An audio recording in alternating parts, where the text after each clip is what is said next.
Përshëndetje të nderuar shikues, po ndisni edicionin e lajmeve në RTK. Komisioni Qendror i Zgjedhjeve ka vendosur që të shkohet në rinumërim të plot të votave të kandidateve për deputet në çdo komunë të Kosovës, pasi janë shfaqur shumë parregullsi dhe vjedhje votash të identifikuara.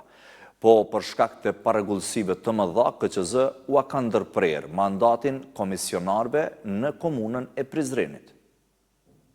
Ndryshimi në numrin e votave të kandidatëve pas rinumërimit tregon se procesi i numërimit të votave të kandidatëve brenda subjekteve politike ka pasur pasaktësi. Analiza numerike e veçon komunën e Prizrenit si rastin më ekstrem. Sot para mbledhjes së KQZ-s, ky raport është diskutuar në mbledhjen e Këshillit për Operacione Zgjedhore, nga ku ka ndalur 2 rekomandime kryesore. Rinumërimi i të gjitha vendvotimeve edhe për 28 komuna të tjera, ndërprerja mandatit për përfaqësuesit e subjekteve politike në Komisionin Komunal të Zgjedhjeve në komunën e Prizrenit. Në fund, në emër të KQZ-s, ritheksojmë se gjetjet nga procesi i rinumërimit do t'i adresojmë në Prokurorinë e Shtetit dhe në të njëjtën kohë ofrojmë bashkëpunimin e plot institucional në procesin hetimor. Zyra e kryeprokurorit të shtetit ka njoftuar se në të gjitha komunat ku ka përfunduar rinumërimi i votave do të fillojë grumbullimi i informatave dhe sigurimi i provave për kësaj të mundshme në procesin zgjedhor. Koordinatoria nacionale për zgjedhje prokuroria Laura Pula ka kërkuar nga kryeprokurorët e prokurorive themelore që pas evidentimit të mospërputhjeve të votave brenda subjekteve politike në disa rajone, të nisin veprime konkrete për hetimin e veprave të mundshme penale që lidhen me zgjedhjet. E njëjta procedurë, sipas Pulës, do të zbatohet edhe në komunat ku rinumërimi ende nuk ka përfunduar. Prokuroria thekson se do të mbetet e angazhuar në mbrojtjen e votës së lirë të qytetarëve dhe do të hetojë çdo rast të dyshuar për keqpërdorim apo falsifikim të votave. Janë arrestuar 4 të dyshuar për keqpërdorim të pozitës zyrtare dhe marrje rishfeti. Prokuroria themelore në Prishtinë njoftoi se deri më tani janë arrestuar 2 zyrtarë të Ministrisë së Punëve të Brendshme për keqpërdorim të pozitës, të cilët dyshohen se kanë lëshuar certifikata për pajisje me leje armësh për qytetar, pa ju nënshtruar procedurave të nevojshme ligjore. Po ashtu janë arrestuar edhe 2 personat e tjerë për veprën penale pranimi rishfetit në sektorin privat. Policia në koordinim me Prokurorinë themelore në Prishtinë ka zhvilluar kontroll në 4 lokacione të ndryshme, duke përfshirë 2 shtëpi banimi, 1 lokal afarist dhe 1 zyrë. Policia njoftoi se gjatë kontrollit janë sekuestruar 7 telefona celular, dosje dhe dokumente relevante, ndërsa personat të dyshuar janë dërguar në mbajtje për 48 orë.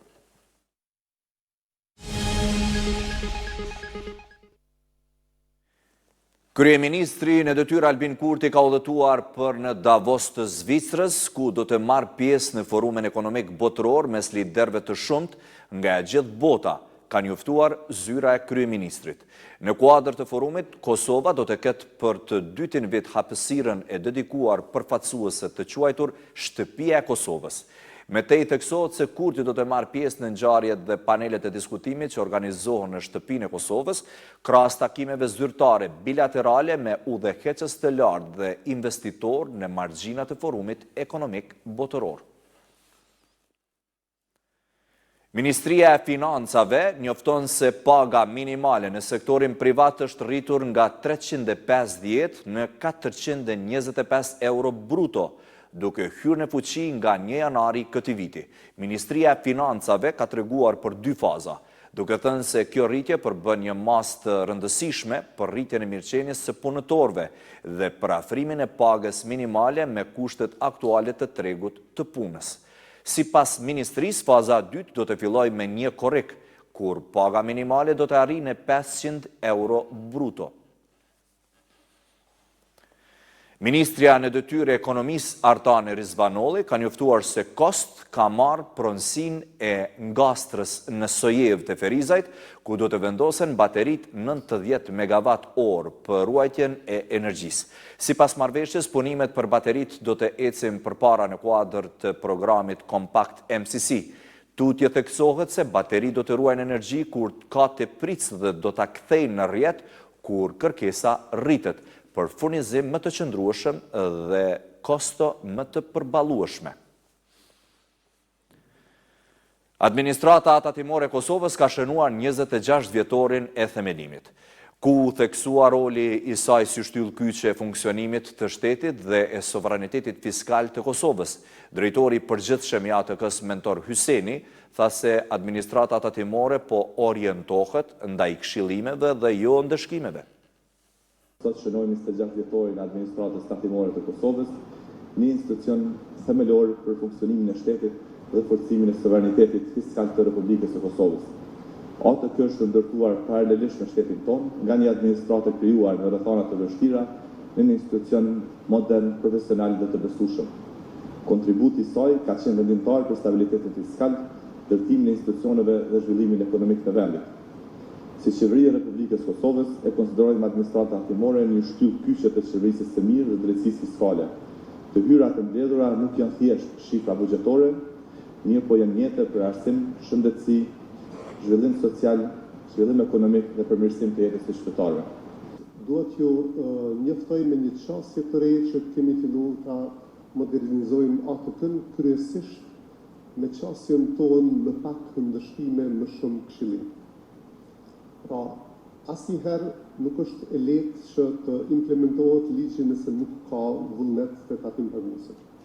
Në sajë të kësaj, ideja jonë për të promovu këshillimin është një ide më përparimtare se sa të ndëshkojnë bizneset duke kërkuar që t'i paguajnë ata tatimet e tyre. Një rast i grabitjes ka ndodhur mbrëm në një argjendari në Prishtinë. Zyrtarja e policisë për informim në rajonin e Prishtinës, Flora Ahmeti, ka njoftuar se sot rreth orës 10 policia ka pranuar informatën për një rast vjedhje të rënd në një lokal në rrugën Agim Ramadani në Prishtinë. Sipas saj, zyrtarët nga njësiti i hetimeve të përgjithshme në koordinim me prokurorin janë duke punuar për zbardhjen e rastit dhe identifikimin e personave të dyshuar.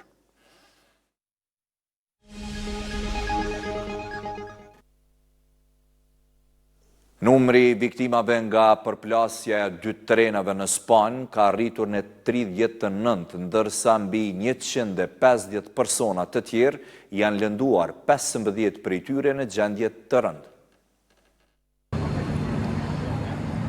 Një tren me shpejtësi të lartë doli nga shinat dhe u përplas me një tren tjetër që po vinte përballë në Spanjën jugore të dielën, duke shtyr trenin e dytë jashtë shinave poshtë një argjinature në një përplasje që vrau 10 persona sipas Ministrisë së Brendshme të Spanjës.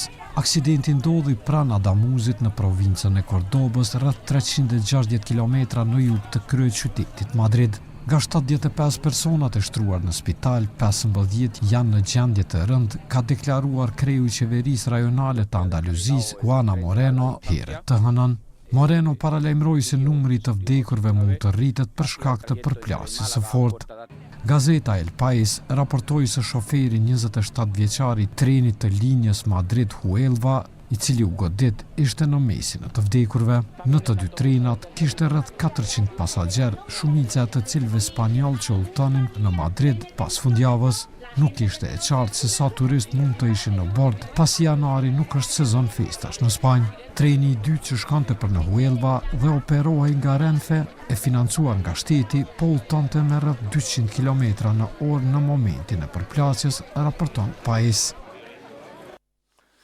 Një ditë pasi qeveria siriane dhe përfaqësuesit kurd njoftuan se kanë arritur marrëveshje të armëpushimit, raportohet për përleshje të reja mes forcave qeveritare dhe atyre kurde në verilindje të vendit.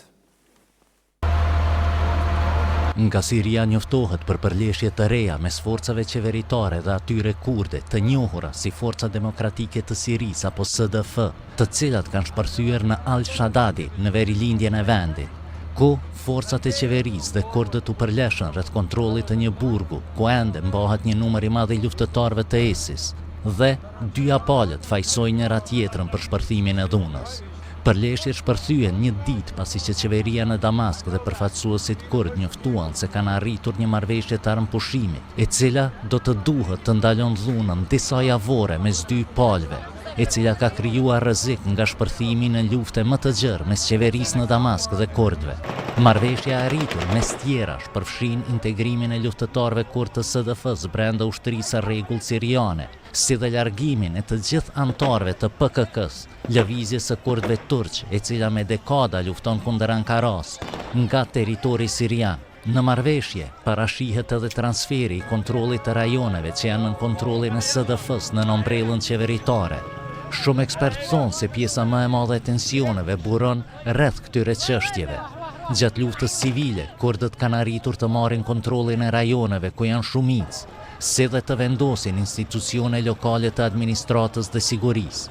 Edhe pse qeveria e re në Damask ka ndërmarrë hapa për të përmirësuar pozitën e kurdëve, për herë të parë duke pranuar gjuhën kurde si gjuhë zyrtare në Siri dhe popullin si pakicë zyrtare. Shumë kurd ende druajnë nga ajo që mund të ndodhë nëse kontrolli i plot i kalohet qeverisë në Damask, ku sipas kurdëve ende ka mbetje të militantëve islamistë, të cilët i shohin kurdët si armiq. Është bërë e ditur se presidenti sirian Ahmed al-Shara dhe udhëheqësi i kurdëve Mazlum Abdi do të takohen gjatë pasdites për të diskutuar rreth zbatimit të marrëveshjes dhe gjetjes së mënyrave për shmangjen e dhunës së mëtejme. Ishte e gjitha për këtë edicion të lajmeve. Miru pafshim.